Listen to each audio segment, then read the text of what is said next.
ನಮಸ್ಕಾರ. ಶ್ರೀಮಾನ್ ಕೊರವಡಿ ನಾರಾಯಣರಾವ್ ಸುಂದರ್ರಾವ್ ಅವರ ಪರಿಚಯ.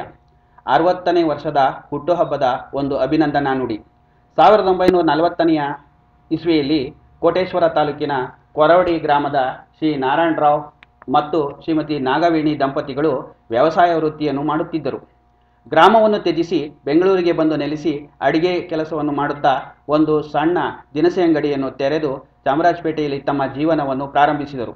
ಅನಂತರ 2 ದೋಣಿಗಳ ಪ್ರಯಾಣ ಕಷ್ಟವೆನಿಸಿ ಅಂಗಡಿಯನ್ನು ಮುಂದುವರಿಸಿ ಅಲ್ಲಿ ಬೆಣ್ಣೆ ಮಾರಾಟ ಮಾಡಲು ಪ್ರಾರಂಭಿಸಿದರು.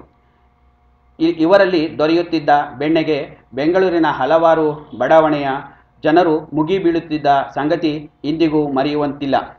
ಇವರಿಗೆ ಬೆಣ್ಣೆ ನಾರಾಯಣರಾವ್ ಎಂದೇ ಅಂಕಿತವನ್ನು ಮಾಡಲಾಗಿತ್ತು.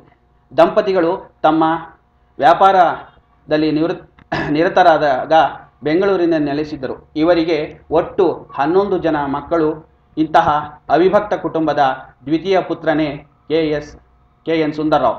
ನಾರಾಯಣರಾವ್ ಅವರಿಗೆ ದ್ವಿತೀಯ ಪುತ್ರನ ಮೇಲೆ ಅಪಾರ ಒಲವು, ನಂಬಿಕೆ, ವಿಶ್ವಾಸ. ಕಾರಣ, ಚಿಕ್ಕ ವಯಸ್ಸಿನಿಂದ ಹಿರಿಯರು ದೊಡ್ಡವರು ಎಂದರೆ ಎಲ್ಲಿಲ್ಲದ ಗೌರವ, ಭಕ್ತಿ. ತಂದೆಗೆ ವಿಧೇಯ ಪುತ್ರರಾದ ಶ್ರೀ ಕೆ ಎನ್ ಸುಂದರ್ರಾವ್ ಅವರು ತಮ್ಮ ವಿದ್ಯಾಭ್ಯಾಸವನ್ನು ಬೆಂಗಳೂರಿನ ಚಾಮರಾಜಪೇಟೆ ಸರ್ಕಾರಿ ಪ್ರಾಥಮಿಕ ಶಾಲೆಯಲ್ಲಿ ಪ್ರಾರಂಭಿಸಿದರು. ನಂತರ ಪ್ರೌಢಶಾಲೆಯ ವಿದ್ಯಾಭ್ಯಾಸವನ್ನು ಮಾಡೆಲ್ ಪ್ರೌಢಶಾಲೆಯಲ್ಲಿ ಮುಂದುವರಿಸಿದರು. ಪದವಿಯನ್ನು ಸಂಜೆ ಕಾಲೇಜಿನಲ್ಲಿ ವ್ಯಾಸಂಗ ಮಾಡಿ ಪಡೆದರು. ಇವೆಲ್ಲ ಮುಗಿಯುವ ಹಂತದಲ್ಲಿ ತಂದೆ ನಾರಾಯಣರಾಯರಿಗೆ ಮಗನನ್ನು ವ್ಯಾಪಾರದಲ್ಲಿ ತೊಡಗಿಸಬೇಕು ಎಂಬ ಹಂಬಲ.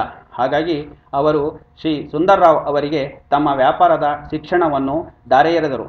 ಈ ಮಧ್ಯೆ ಅವಿಭಕ್ತ ಕುಟುಂಬದಲ್ಲಿ ಒಂದು ಸಿಡಿಲಿನ ಸುದ್ದಿ.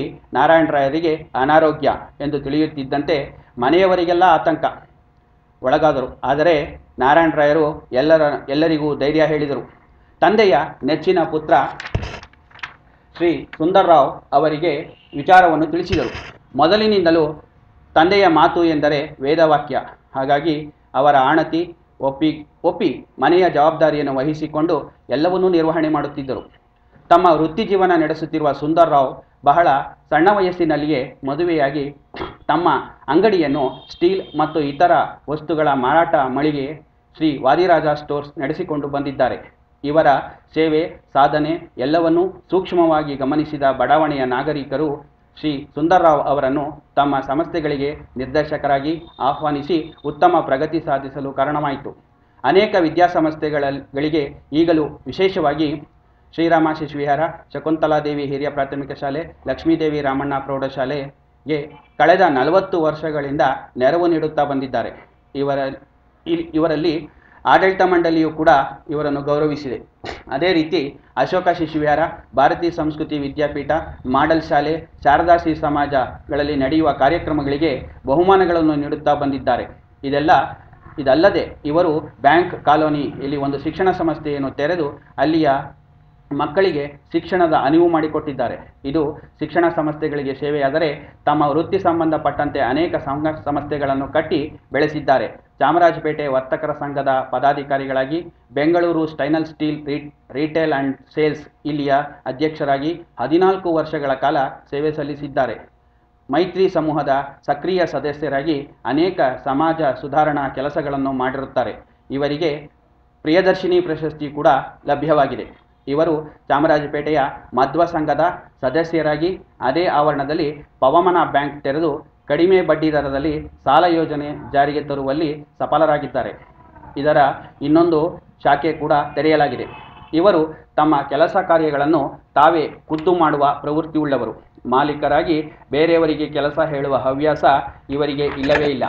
ಪ್ರತಿಯೊಬ್ಬ ಗ್ರಾಹಕನನ್ನು ನಗುಮುಖದಿಂದ ಬರಮಾಡಿಕೊಂಡು ಅವರಿಗೆ ಬೇಕಾದ ಬೆಲೆಯಲ್ಲಿ ಬೇಕಾದ ವಸ್ತುಗಳನ್ನು ನೀಡುವುದು ಇವರ ಒಂದು ತತ್ವ.